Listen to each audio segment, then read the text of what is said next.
Today I'm gonna make these Earl Grey citrus morning buns for my sister because she wants to know if they're too hard to make.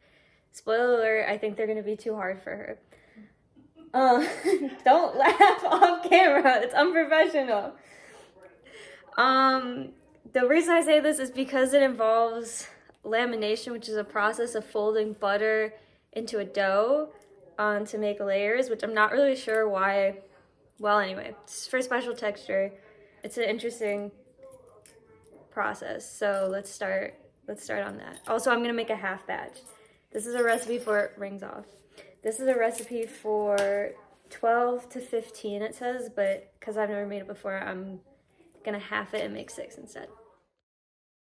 Okay, so I'm gonna do all my measurements on the scale because that's just easier, and then I make fewer dishes. It says to use an AP flour, well, it just says flour actually on the recipe, and then bread flour, 2 cups of each, but I'm having the recipe, so I'm just gonna do, let's see, it'll be 250 of flour, and I want to sub in some rye flour for flavor. So I'm gonna start with my all-purpose flour. I think I'll do maybe 220. I don't want to mess with the recipe too much, and I'm not using bread flour, so I do want to get that easier time developing gluten. So we'll do what did I just say? 220? We'll do 220 of this, and then 30 grams of the rye. So now we'll just get this up to 250 for our flour. I think I'm gonna put the salt in here because I don't know why you wouldn't, because that's a dry ingredient. Sugar is a wet ingredient. Of course, salt, dry ingredient. Salt. Now this is actually, so here it just says salt. It doesn't say like what kind of salt. Usually it'll say like, oh, a kosher salt. And then it's more, what's the word? Standardized. So this is just some table salt, and the original recipe calls for 1 teaspoon. My adapted would be half a teaspoon. I'm looking at the amount of flour, I'm thinking that's a reasonable amount, so I'll add the whole thing. Okay, might be a little salty, who knows. I'll just give this a little mix, and then we'll set off to the side. So because I'm halving the recipe, and the recipe uses 1 egg, I need half an egg. So how do you do half an egg? You weigh out an egg, you whisk it together, and then you measure out half of it. So let's see what our egg is 48 grams. You actually can't see the numbers on the scale, but that's okay. Trust me, it's 48 grams. We'll need 24 to add to our yeast mixture. So what's the difference between active dry yeast and instant dry yeast like I have here? Not a big one. We're just gonna do 1 teaspoon. The ratio of instant dry. Fancy words. The ratio of instant dry. Instant dry yeast to active dry yeast, if you know it's alive, it's a 1-to-1 ratio. I know this yeast is alive, so I'm personally not going to, this test you can do where you put like a little warm water and then you get it frothy, but I know this is alive, so I don't have to bother with that. And the reason when you're working with yeast, you want to work with the proportions rather than the like volume measurements, like a cup, because it's more accurate, and yeast is sensitive and she likes things to be very precise. So next we'll hit it with 25 grams of sugar. It's not a whole lot. And what this sugar is doing, or it should be doing, is, oh, look at that, spot on. It's not meant to make the dough sweet, but it's meant to encourage browning and to be a food source for the yeast. We're just gonna use almond milk because it's gonna serve the same function. It's gonna give the yeast something to feed on. And I'm not really concerned about tenderness because I cut some of the flour with whole wheat, with rye, so it'll be harder for gluten to overdevelop anyway. An egg, it typically weighs around 50 grams, and so you need, if you're gonna do a half, you need like 25. If you're following the recipe as is, just use the whole egg. There's no need to measure it. I just don't want to overhydrate the dough.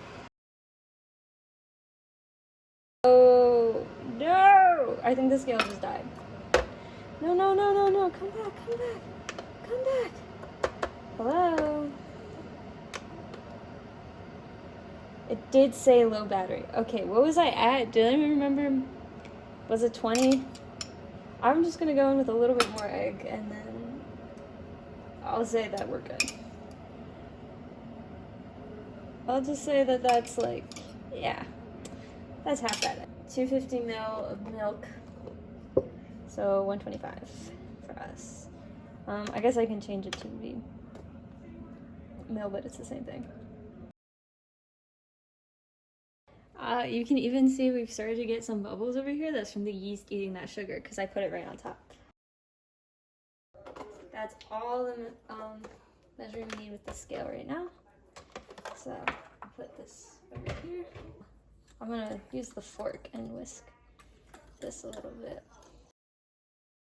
Now, if you're worried about your yeast, what I would recommend doing is heating up your milk in the microwave for maybe 20 seconds or something. You want it to be just warm to the touch. If you're doing it from the fridge, you want it to be just warm to the touch, but you don't want it to be hot. So lukewarm. And pour that over your yeast directly instead of putting the sugar and egg and everything. And then whisk it up and let it sit for a couple minutes. And then when you start to see bubbles, that's how you know it's good. So here I'm just dissolving the sugar and the yeast together so that we don't have to worry about that when it comes time to mix it in with the flour. So it's actually not saying to knead it, which is interesting. Okay, well, let's see. I'm not trying to develop gluten really here. Same thing with lamination, laminated dough. You don't want too much structure because you want to keep it really tender. So here's our wet ingredients. Yeast and milk. Everyone's favorite snack. Okay, so I might just do a little bit of a slow pour and I'll mix with the fork. I'm not going in with my hands right away because if I were to put my hands in this, they would just get all the liquid and then all the flour would stick to it and nothing would mix. It would just be a sticky mess all over my fingies, and that's no good. Okay, so this is, you can see there's no like wet parts of the dough. There's no like pooling liquid or anything, but there is like dry stuff at the bottom. So this is where we're gonna go in with our hands and it'll become a lot easier to. I'm gonna do it with my right hand, sacrificing myself for the sake of the video, so you can see a little bit easier my method. So I'm kneading in a bowl like this. My method is generally, you're gonna get to the bottom of the bowl, especially there's like a lot of flour bits, knock those up. And then, so put your hand under the ball and then fold it over and then push forward. If you're struggling to do it in the bowl, maybe use a bowl that's a little bit too small, or even a bowl that's a little bit too big and hard to reach into. Then this would be the time you could dump it on the counter. But I wouldn't recommend flouring your surface. That's a typical thing you'll see if somebody tells you need a dough, they say put a little flour down. I wouldn't, because we're trying not to mess with the hydration of this dough. But we'll see how it turns out because, again, I've never made this before, and so I'm just sort of talking. So you can see I have these dry crumbly bits in the dough, in the bowl, And of course I want to incorporate that in the dough because, hello, that's ingredients right there. So I'm just gonna take it out for a second, dump those on top. So when I do my little folding motion, they get sandwiched in there. If you had a stand mixer, I think this would be a dough you could really easily throw together in there. I wouldn't even say, I would say mix the yeast and the milk together first to dissolve it, but you can just put all the other ingredients straight in the bowl of your stand mixer with your flour, with the dough hook attachment. And if I'm assuming this is going to take me maybe 5 minutes to knead or something, I'll take you even less time in the stand mixer. And smoothie it's sticky is a little bit nondescript, so I'm going to go based on what I'm expecting to see, which is that the dough will become supple. And what I mean by that is it looks hydrated, so it doesn't look like there's dry spots. Here, we're not quite there yet. And then when I press on it, it'll be tacky. I'm just gonna knead it for another minute or so. I don't want to over knead, and because they didn't give a time, I'm assuming they're implying that it should be until just combined. Dang, it's 8 o'clock in the evening.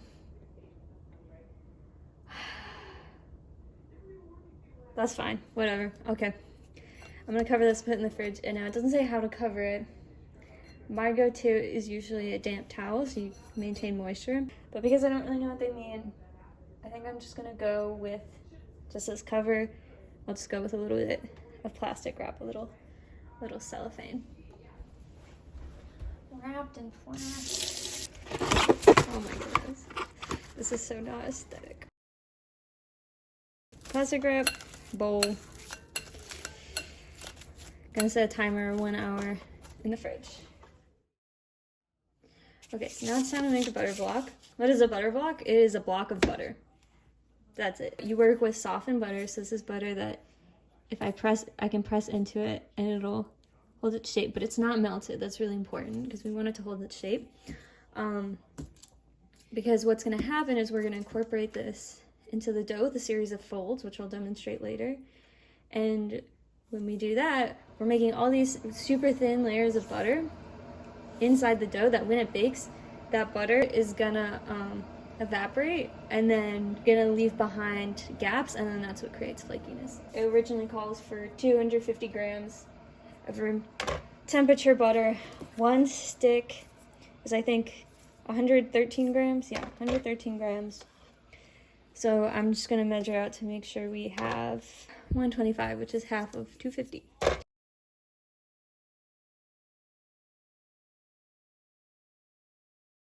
I'm just gonna go with that's the right amount because I don't want to cut it any smaller than that.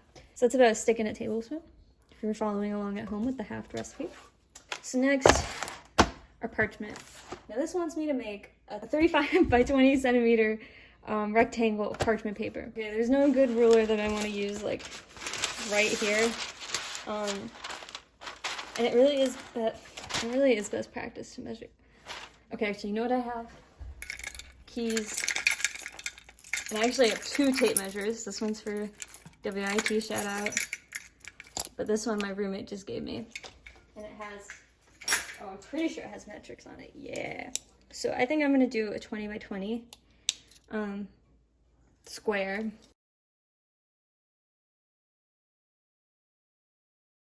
I'm realizing that this piece of parchment is too big. Okay, so our butter. It's nice and soft all the way through. This would be a great place if you had some nice European style or like Irish butter. This would be a great place to use that because that's got a higher fat content, so it stays soft even when it's cold, which is great. If you're making a flaky pastry, you really want your butter to stay cold because that keeps those layers nice and distinct. Actually, I should have kept my ruler out so I could measure it as I roll, but that's okay. I'm seeing now what I could have done is just done a 20 by 40, but that's okay. We have a little excess. No harm, no foul. And as you can see, I have my butter here covered by the parchment. That's because that keeps our rolling pin clean and it keeps all the butter, it keeps all the butter in place. So I'm gonna start by doing this process of sort of beating the butter, but really what I'm doing is flattening it. And so I'm not like smacking it with the rolling pin, but I'm holding the rolling pin like at an angle and then sort of letting it drop. And that's gonna help to flatten it out before I start trying to roll my square. Now I'm gonna start trying to roll this. So I'm also adjusting the size of the square because I'm making less dough and I'm using less butter, and we don't want the butter block to be too thin, otherwise the layers aren't going to be present. So I'm also going to check for thickness as we go. My goal is to get it, I want to get it to at least the right height and width, see what thickness we're looking at, adjust it if we need to.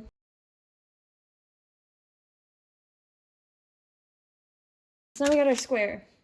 And I'm looking at this, and I'm getting worried that the butter is going to be too thin of a layer. But let's just try it out, and let's see what happens. There's probably a better way to do this. I just didn't do it that way. Oh, no. I missed a side. Pretend that didn't happen. No, you know what? I won't pretend that didn't happen because we all make mistakes. And it's important to show the mistakes so that we can learn from them. Never say, I'm not inspirational. Let's just keep going. Our bloop bloop, our butter block is looking okay. There have been prettier butter blocks out there, but there's also been worse ones. So I feel fine. It's a pretty even thickness all around. There are these little corners I didn't get because this side isn't really sealed, so it's kind of hard for me to get it to fill in those corners without starting to spill out of the edge. And it's a pretty thin block, but I'm guessing that I'm gonna roll the dough pretty thin as well.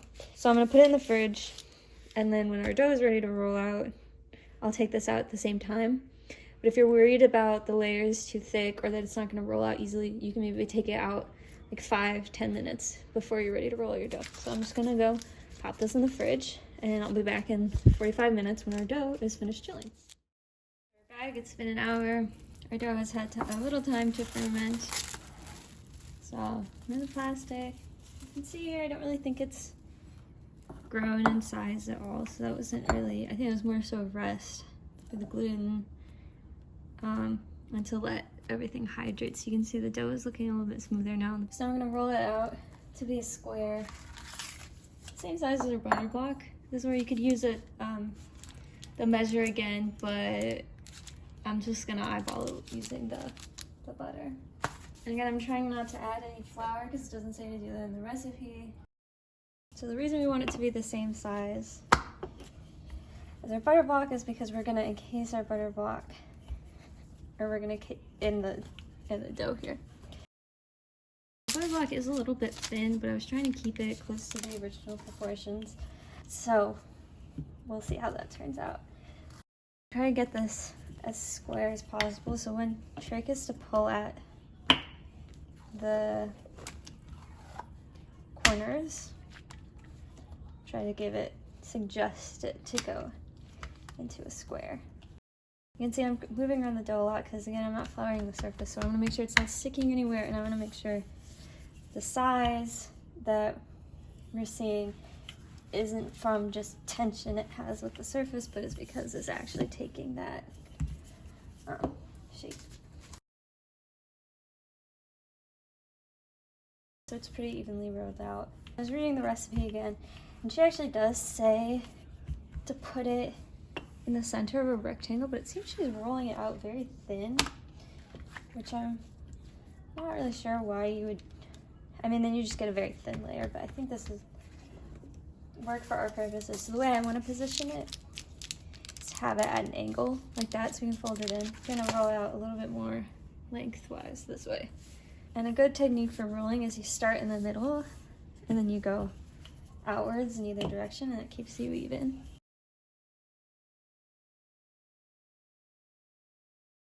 And this is just here so that I don't have to clean the counter, but not necessary. Looks like our butter is gonna fit just perfectly, so now it's time to unwrap. I'm gonna position it so that it becomes a diamond on the shape of a square. Okay, I cracked a little bit, that's okay. That's where it got a little thin on the edge. Making sure that the butter is staying cold. This is important because if it's not cold, if we work it too much, it's gonna just melt. We'll just piece it back together. Doesn't have to be perfect or pretty per se. We more or less got here intact. So now we're gonna enclose the butter in our dough. We're gonna do that by taking each corner and folding it up over the block and then pinching it closed. And then we'll meet them in the center, or try our best to do that anyway, because I know I didn't roll this out into a perfect square, but I should be able to finagle it. All right, so now we've got this nice little envelope of dough. with our butter packed inside. So we are gonna do our first fold now. I'm gonna fold it over so that that folded side is on the bottom, and we're gonna re-even this out. I'm gonna flip my little thing here, and I'm gonna re-roll this into a rectangle. So you have a little air bubble here. You don't want that, so we're gonna pop that. You want it to be pretty tight seal, because what's gonna happen is we're making thin layers. So right now, we just enclosed butter in here, right? So there's a layer of dough, butter, dough. And what we want is to increase the number of layers, because the butter is gonna evaporate when it bakes and then create flakiness. And again, I'm looking out for any air bubbles. I'm also gonna try to keep it relatively square if I can. This is also helping to distribute the butter.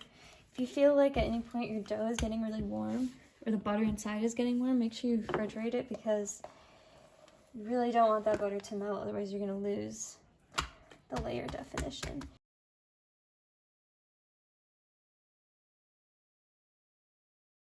Gotten to mostly a rectangular shape. I would say this is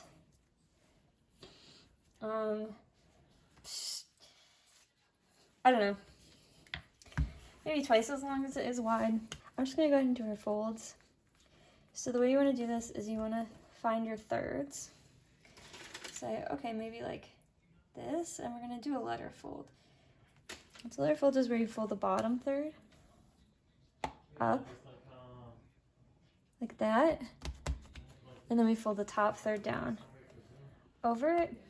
And so now, okay, it's not perfect, but you can see we're gonna have a layer of dough, dough, butter, dough, dough, butter, dough, dough, butter, dough. So we've already, like, what is that, tripled our layers? So that's great. So I'm gonna square out the ends, and then it says to do this 2 more times, and with a 30-minute rest in between each. So that's what I'm gonna do. Generally, I'm not a fan of plastic, but this, we really don't want it to dry out.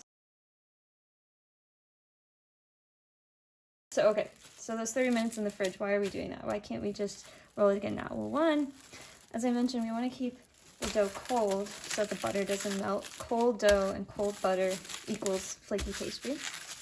The other thing is we want to give the gluten some time to rest. So we've done a lot of rolling of the dough, we've done a lot of manipulating it. She's feeling a little tired. We got to give her a little rest. By putting it in the fridge, we're slowing down the fermentation process of the yeast, so it's not going to really grow or like rise. That's going to happen overnight. I'm assuming we're going to do some sort of shaping eventually. But for now, we're going to pop this back in the fridge for another 30 minutes before we do our next round of folds. Back. It's been half an hour. I just took our dough out of the fridge. We'll unwrap it. Remember to save this plastic because we're putting it back in a minute. So we're gonna do our second round of folds, and I think you can see dough is much stiffer now. Butter, I can feel the butter inside has hardened again. We're gonna do the same process of rolling out from the center.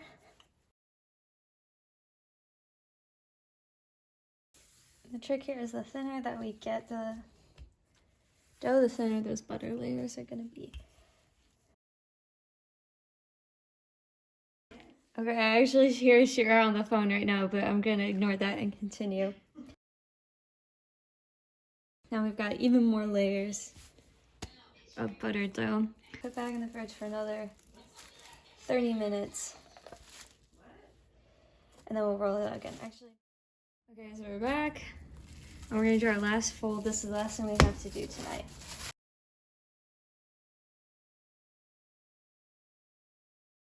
As I'm rolling this out, you can see that now I'm starting to get some shrinkage. So when I'm rolling, it's starting to spring back a little bit. So if you notice that, and if the dough is not taking the shape, it's not extending, and it's really springing back a lot, that means that the gluten is tense and needs a little more time to rest. So just put it back in the fridge for another half an hour. You just don't want to leave it too long because you don't want to give the yeast enough time to start feeding on the flour and the sugar and rising before you're ready. Because right now, if it started rising, we'd just be knocking out all that gas, trying to get our layers. Okay, I'm not doing a really great job of keeping a rectangular shape. That's okay. That's just, the rectangular shape is nice because then you know you're getting even layers of the butter, and also it'll be easier if you're shaping, but I'm not too worried about that. A little bit longer. Oh. Okay. Rolling pin decided to roll into the sink, so give me a minute.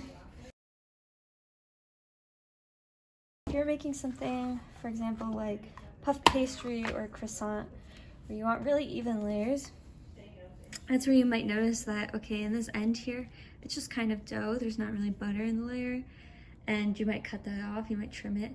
But again, here we're just making buns, so I don't think it's really gonna affect the overall texture, and we're not looking for perfect lamination. I think really this recipe is meant to be more, just an upscale version of essentially a cinnamon roll. So we'll see if it's worth it. I'm not really sure what to expect from the texture. And again, you can see I've really done a poor job of maintaining the rectangular shape. Baking is all about feeling. So if it feels right to you, then you're probably doing a good job. So I'm pretty happy with that length. And we'll do our last layer fold of the night, and then we'll put it to rest.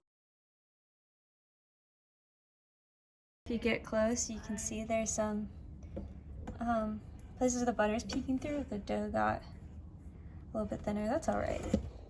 That could cause some sticking if you're not careful, and that might be a place where you want to put in a little flour, but I don't feel, it's not really, as you can see, it's not really sticking for me. Give it a little extra shaping while we're at it.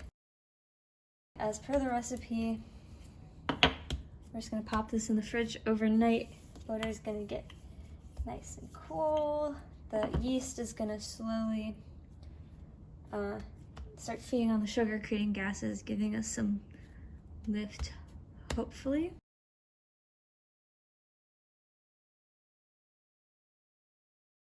Here's our dough, and I'll see you, this is gonna go in the fridge overnight, and I'll see you again tomorrow.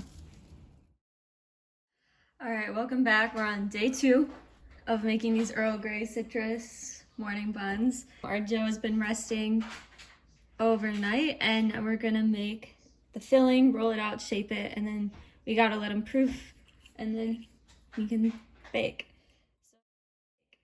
So I'm gonna start by measuring out our sugar. Oh! Probably should have got the spoon first before I set up the camera. The recipe calls for 200 grams of sugar. I halved it, so we'll do 100. Now this is a pro tip, anytime you're doing anything with citrus zest and sugar, oh, well first I'm gonna add my pinch of salt. Anytime you're doing anything with a citrus zest and a sugar, you wanna zest whatever citrus you're zesting straight into the sugar, and then we're gonna massage it with our fingers until it becomes like wet sand, because what that's doing is the sharp sugar crystals are cutting into the pieces of zest and releasing the oils, which is what gives it its flavor.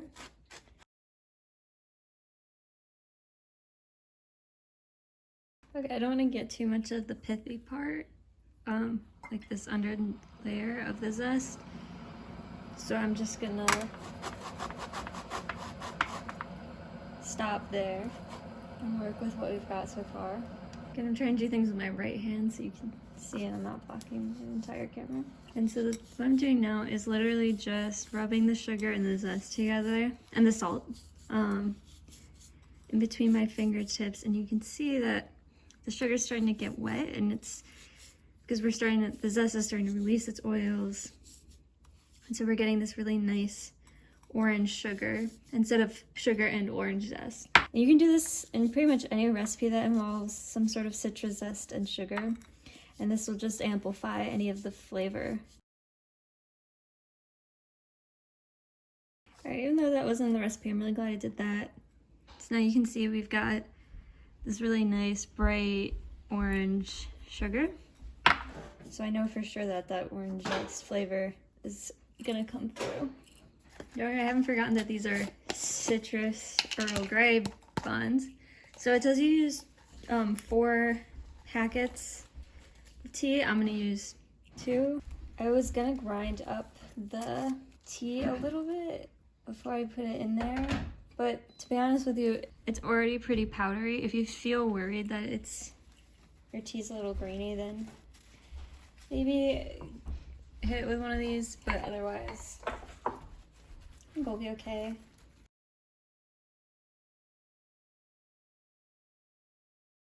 Okay, so this is what our mixture is looking like. I won't lie, it does look a little odd, but I think it's gonna taste good. You know, I might add another tea bag just because I really want that Earl Grey flavor to come through. Also, I'm not really a huge fan of the measurement 2 tea bags, because what does that mean? Like, tea bags come in all different kinds of sizes, so I sort of wish there was a gram or teaspoon measurement even. It does smell really good. So I'm gonna put that off to the side and I'm gonna go grab the dough that we prepared last night. I kept the dough in the fridge as long as possible because, like I mentioned before, when you have cold butter, cold pastry, you get flaky, and that's what we're trying to go for here. Gotten a little bit thicker because of the yeast, I think, since last night, but it was in the fridge, so that was really slow ferment, and mostly I think is just giving us good flavor. Okay, it wants us to roll it out into a 60 by 40, but that's for the full amount. So I guess I could half it and go 30-20 and see how that looks. I think for baking and proofing, I'm gonna do them in a round pan like cinnamon rolls. I'd rather do them like this than how the recipe says to do them, which is in a muffin tin, just because I'm not really sure how that's gonna turn out. I'm just gonna flour the dough, flour my surface, and get rolling. I'm gonna use the same method that I did yesterday, which is rolling out from the center. And if you felt that it was really hard and just did not want to roll out, you might want to do that motion we did with the butter, where you gently let the rolling pin fall on the dough, and that helps to soften the butter without heating it up. I'm just putting down enough flour so that the dough is not sticking. I don't want to add too much flour. I wish that it gave a thickness measurement instead of an overall dimension. I feel like in general, that's a better way to be a little bit more accurate, and that's the more important part too. And I can see, I think what I have happening here is that the butter is colder than the dough, and so the butter is not rolling out smoothly, and it's creating these pieces. So I'm not sure how that's gonna affect the final texture. Just like yesterday, I'm keeping the dough moving around because I want to make sure that the shape it's taking isn't just from tension with the surface. Okay, I feel like this is probably good thickness. I'd say we're at about what is that, like, what do we think this is? Maybe like 1/8 of an inch thick or something like that. So keeping it pretty thin. So this is where having those squared sides would be really awesome, but I didn't make that a priority. The way we're gonna roll this is, so what the recipe says to do, you put softened butter, some melted and cooled butter, you brush it on top, you sprinkle your filling, and then we're gonna roll it this way. But I had thought, because I have some really nice lemon curd I made not too long ago, I was thinking I could try to use that instead, because it is butter, there's butter in it, and the goal of the butter is mostly just to give something for the filling to stick to, but this way there's something that has flavor for it to stick to, and it's a pretty sour lemon curd the way that I make it, and then I also don't have to wait for butter to soften. And I'm gonna leave a really thin strip at the bottom without any filling or lemon curd, because that's where it's gonna be a double layer, and I don't wanna make too much of a mess, but we'll see.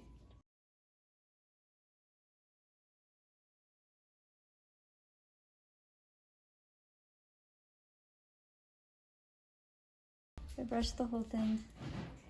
My lemon curd all the way up to the top edge, all the side edges.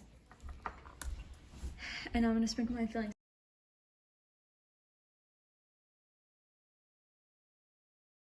The reason I'm sprinkling this and not just spreading it directly on is because I did all that work to make that lemon curd layer, and if I was to just kind of go at this and start spreading around, it would pick up the lemon curd and travel with it, and it wouldn't be sticking to it the way that it will now, like in a single layer.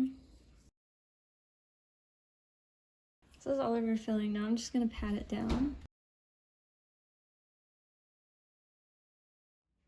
So we're gonna do them tightly.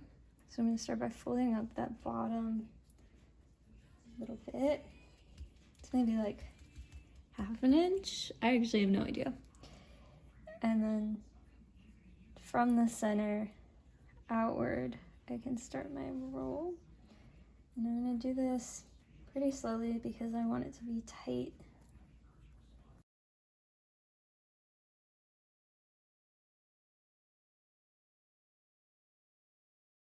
There's our roll. It's looking a little thin. They're just gonna be very thick. I don't really know what's happening. I'm gonna take this little piece of butter I've had sitting out that's softened. I'm just gonna rub it all. All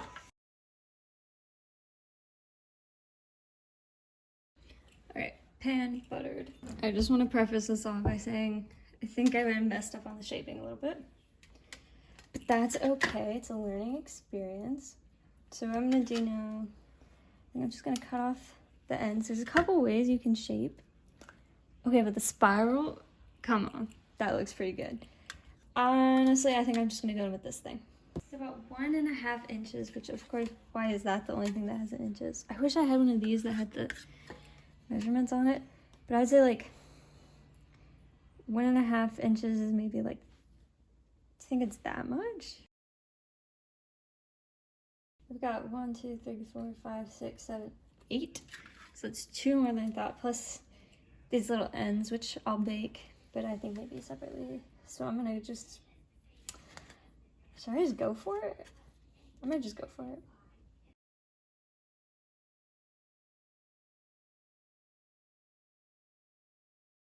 They're really tall, but that's like 1.5-ish inches. So, well, I'm just gonna start putting these in the pan, I guess. You know what, now it makes sense why they're in a muffin tin, because they're really tall.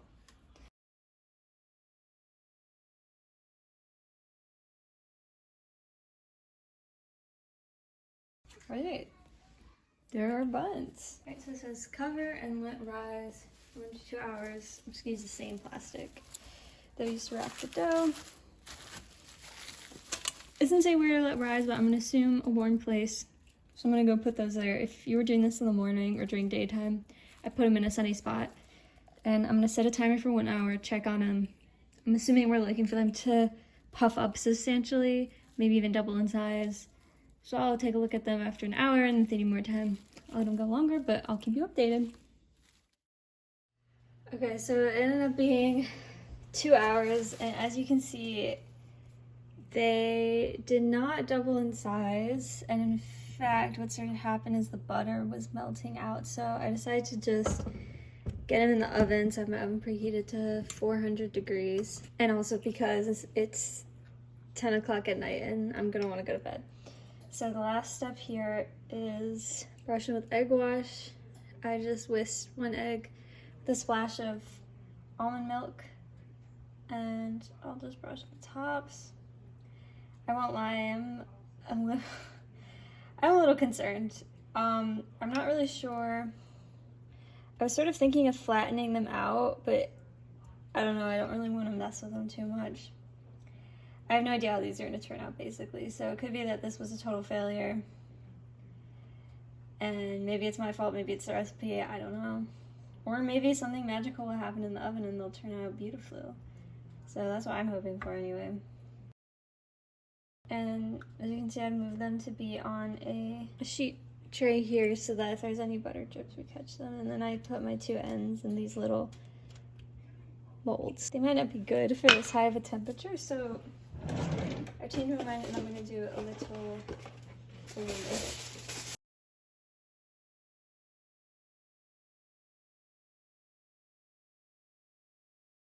Recipe says bake 30 to 40 minutes. So I'll put them in, set a timer for 30, check them. And then if they need a little bit more time, we'll put them in. But here they are pre-oven. And we'll see what happens. Okay, something went wrong. So I don't think they're done yet. There's still 8 minutes on the timer and they're feeling a little bit too tender. The tops are starting to get a little too brown, so I'm just gonna tint it with foil. But as you can see, they're absolutely swimming in butter, all of it melted out, and that is for a very specific reason, which is I let them proof at room temperature. Made a mistake. There's too much butter, and the butter needs to be cold in order for there to be flaky pastry. Oven temp too high, so I'm gonna put them back in for the rest of the time and we'll see what happens. The mini ones though are done, but they do look appetizing, I will say. Okay, I'm impatient and it's getting late, so I'm just gonna try one of the mini ones even though it's very, very hot. It is cute, and these ones kept their shape because they baked faster, but let's see what we got going on. Okay, first test, can I unspiral it? Not particularly. Okay, the flavor is really good. I'm really glad I added that 3rd tea bag because the Earl Grey flavor is really coming through. The outside is really crispy. The inside is tender. I do actually taste the lemon curd, which is, I don't know if it surprises me, but a little bit. They're a little flaky, but not like they were on the post. I don't think they really benefit from the flakiness you get from laminating, so I might adjust the recipe or use a different base recipe for the bun, but keep the flavoring. The flavoring is really good, which I think is what she was curious about. So Shira, now you know. But I'm still waiting on the actual tray to come out, and we'll see how those are. Okay, in this one you can see the layers a little bit better, where it's sort of, it flakes. You see that? And it separates. So that's pretty cool. So it does work. I think there's just something off with the temperatures. My issue with the recipe is the lack of good indicators. And there's like a lot of ambiguity on the steps. So I made a lot of assumptions. I don't know how correct they were, but I just pulled big ones out of the oven. Let's see. Oh yeah, those are done. And they're absolutely swimming in that butter, which I think is all gonna harden to caramel. I'm not sure if I should take them out right now. You can see they sunk, but they did more or less maintain their spiral. Because I'm worried if I leave them in, they're gonna get stuck. I don't have a wire rack here, so I might just try to gently move them onto the foil. And I'm like, owie, they're hot. I might try to scoop some of this while it's still liquid onto them.